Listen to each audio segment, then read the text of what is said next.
todas maneras se está volviendo a toques de queda, se está volviendo a reducción de aforos para sectores sumamente golpeados como el tema de restaurantes, que sabemos que incluso ellos mismos gremialmente han cifrado en aproximadamente 100.000 establecimientos cerrados. Bien, Comex Perú ha encargado apoyo de consultoría un estudio muy interesante que se llama Implicancias de implementar toques de queda como medida de control de la pandemia ante una eventual tercera ola en Perú, eventual que, como digo, ya tendríamos que reconocer y aceptar. Vamos a conversar con Jessica Luna, gerente general de la Sociedad de Comercio Exterior del Perú, Comex Perú, para comentar los principales hallazgos de este estudio. ¿Cómo está, Jessica? Gracias por estar con nosotros. Muy buenas noches, Enrique. Muchas gracias por la invitación.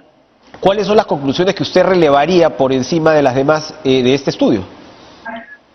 Sí, a ver, este estudio nosotros lo remitimos al gobierno, al MINSA, PCM, a MES, días previo al anuncio de estas nuevas medidas de restricción. Ajá. Lamentablemente desde Comex Perú vemos con preocupación de que este análisis que voy a compartir, las principales conclusiones con ustedes, no ha sido tomado en cuenta. Lo que dice el estudio, que como bien ha señalado encargamos apoyo consultoría, es que los toques de queda generalizados han demostrado, primero, que no son efectivos para contener la pandemia, no son efectivos para reducir el número de fallecidos, no son efectivos para resolver esa crisis sanitaria. Hay otras medidas que lo son.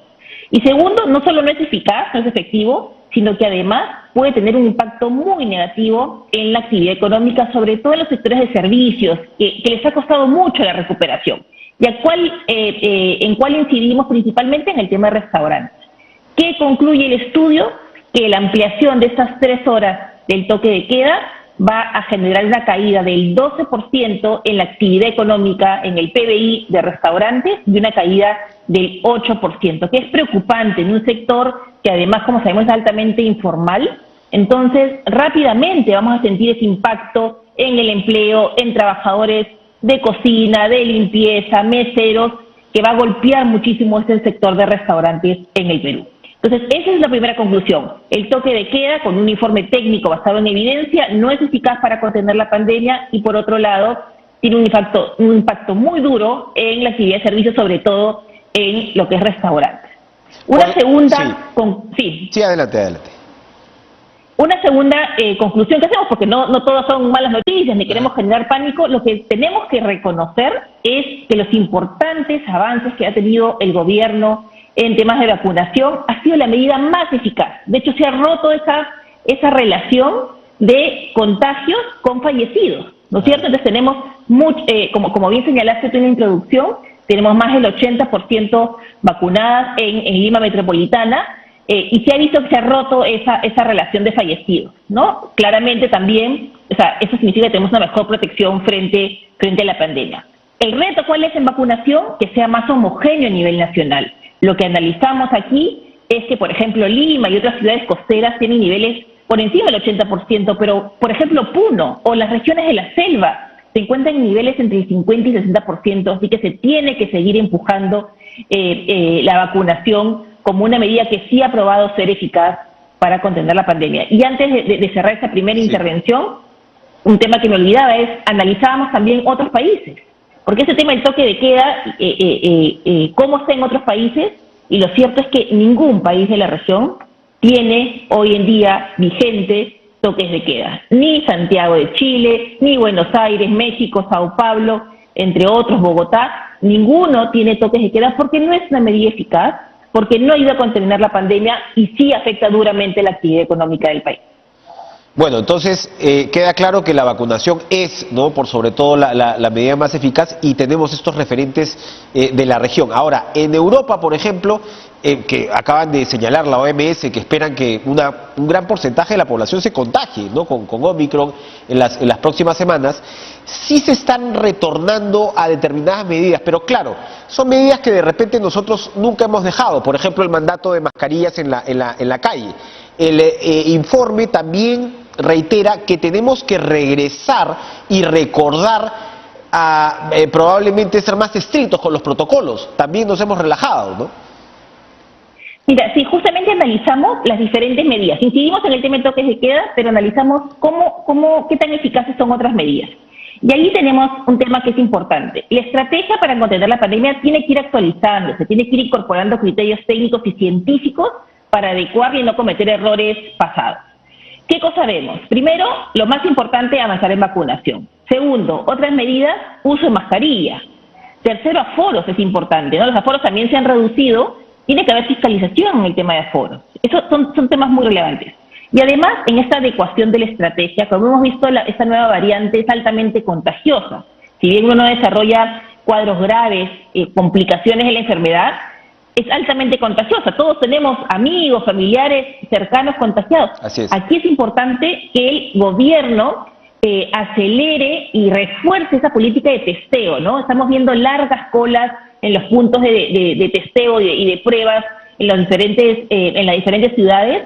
Eso tiene que ser más masivo, porque eso va a ser importante, ¿no? Si bien no te complicas, es importante saber si estás o no contagiado para poder hacer tu aislamiento. Pero un último punto con respecto al tema de aislamiento, nosotros seguimos con los 14 días de aislamiento sin de contagio. Ese es otro indicador y otra medida que se está revisando en varios países. Nosotros consideramos de Comex Perú que debe ser revisada. Al tener síntomas más suaves, uno puede estar de repente laborando desde casa y descansar menos días, o aislarse menos días, y eso también va a ayudar a que la gente pues no pierda sus trabajos, digamos, ¿no? Porque vamos a tener que aprender a convivir con esta pandemia, incorporando, como siempre digo, criterios técnicos y científicos para adecuar la estrategia y sea más eficaz. Muy bien, importante entonces este estudio. Jessica, yo quería aprovechar su presencia o esta comunicación, porque anoche estuvo con nosotros el titular del MINCETUR, el señor Roberto Sánchez, y llegamos a tocar un poco el tema de las mesas ejecutivas, ¿no? Lo que se estaba impulsando por el lado de comercio exterior. Él, digamos, defendió el récord de su gestión en esta materia, y yo quería pedirle a usted su opinión. ¿Cómo ve el desempeño del gobierno en este punto, en el punto de comercio exterior y turismo? De comercio exterior, para claro lo que les sí. toca a ustedes, ¿no? Claro que sí, y también te puedo comentar algo de turismo también, que tenemos una mesa. En el tema de comercio exterior, el resultado récord de exportaciones, más que a la gestión del gobierno, se debe a dos razones. El primero, el boom de precios internacionales mineros. Ajá. Nosotros somos un país minero, es nuestro principal sector de exportación. Entonces, con precios altos, sin duda nos ha ido bien. Pudo habernos ido mejor, sin duda, porque hemos tenido tantos problemas de conflictos sociales que se ha visto restringida la capacidad productiva y hemos desaprovechado esos precios altos. Pero nos ha ido bien. Y el segundo elemento, el agro. El agro, y nuevamente, esto es algo que, digamos, uno siembra y es una inversión más de mediano plazo, ¿no? Son cultivos que están rindiendo frutos con inversiones que vienen de hace muchos años y ha seguido aumentando la agroexportación nuevamente en niveles récord. El gran reto es mantener y aprovechar este boom de precios por el lado minero, no afectar la producción minera con los conflictos sociales, sino un manejo importante y serio de los conflictos es clave para poder mantenerlas y aprovechar este momento. Y además, predictibilidad, reglas claras y promoción de inversión para que el agro, el campo, la inversión llegue a las zonas rurales y podamos nuevamente seguir impulsando el segundo sector exportador que es el agro, ¿no? Precisamente, rápidamente, si me permite allí, las cifras, ¿no?, de agroexportación contrastan de repente con lo que podía esperarse luego de la crisis que vivió el sector con la derogatoria de la ley de promoción. Hubo, en fin, muchos problemas en plena pandemia en realidad, y claro, usted nos está aclarando que de alguna manera se están aprovechando inversiones que vienen de atrás, y estas están literalmente rindiendo sus frutos. Pero ¿cómo estamos de aquí en adelante? No estamos bien, lamentablemente tengo que decir que no estamos bien. Por ejemplo, un cultivo tiene una curva ascendente, digamos, hace cada año más productivo, más maduro, y más o menos entre quinto y séptimo año en general, tienes la máxima producción de una planta. Entonces, estamos viendo los resultados hoy día de cultivos que se han sembrado hace 5 años, hace 3, 4 años, estamos viendo los resultados. Pero hacia adelante, ¿estamos sembrando más hectáreas? ¿Están habiendo nuevas inversiones? Y ahí la respuesta lamentablemente es no. Con toda esta falta de predictibilidad, con los cambios de la ley agraria, con los problemas y la inestabilidad política y económica, lo cierto es que muchas empresas lo que han hecho es que esas utilidades que usualmente reinvertían y compraban más campos y ampliaban cultivos e investigaban en nuevos productos que podían exportar al mundo, se han ido a otros países como Colombia. La verdad, Colombia ha instaurado un régimen muy atractivo para el agro y ahí estamos perdiendo, digamos, Están dinero que no comprando se invierte en el tierras, Perú. ¿no? Están comprando tierras los agroexportadores peruanos fuera del Perú, según lo que tengo entendido. Sí, son varias empresas que las utilidades que tenían, que como digo, se reinvertían en el Perú, ahora están yendo hacia Colombia, incluso a Uruguay, a comprar tierras. Entonces es dinero que no se invierte en Perú, empleo que no se invierte en Perú y impuestos que no se van a pagar en Perú. Entonces al final todos perdemos, ¿no? No es el empresario, no. Acá como país perdemos todos porque no hemos podido promover y no hemos sabido retener las inversiones en ese importante sector. ¿Qué pasa con el turismo en estos 2 minutitos que nos quedan, por favor? Muy preocupados por el sector turismo. Estas restricciones ahorita no ayudan, esta falta de criterios técnicos en la estrategia no ayuda y nos preocupa tremendamente, y solo para cerrar, el tema del aeropuerto Jorge Chávez, ¿no? Que esté ahorita en duda, que se esté discutiendo el que no se va a construir un nuevo terminal tal como se tenía planeado, puede afectar terriblemente el sector turismo y su recuperación de los próximos años. Acuérdense que pre-pandemia teníamos un aeropuerto bien congestionado, ¿no? Entonces no tenemos que esperar a otra vez que congestione para empezar a construir un nuevo aeropuerto. Ha retrocedido 18 puestos, me parece, el Jorge Chávez, ¿no? En el ranking de competitividad. Bueno, las circunstancias son bastante dramáticas, ¿no? La evidencia es clara.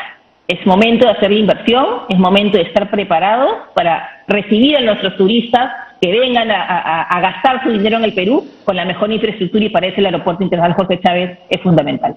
Bien, Jessica Luna, gerenta general de Comex, gracias por estar con nosotros.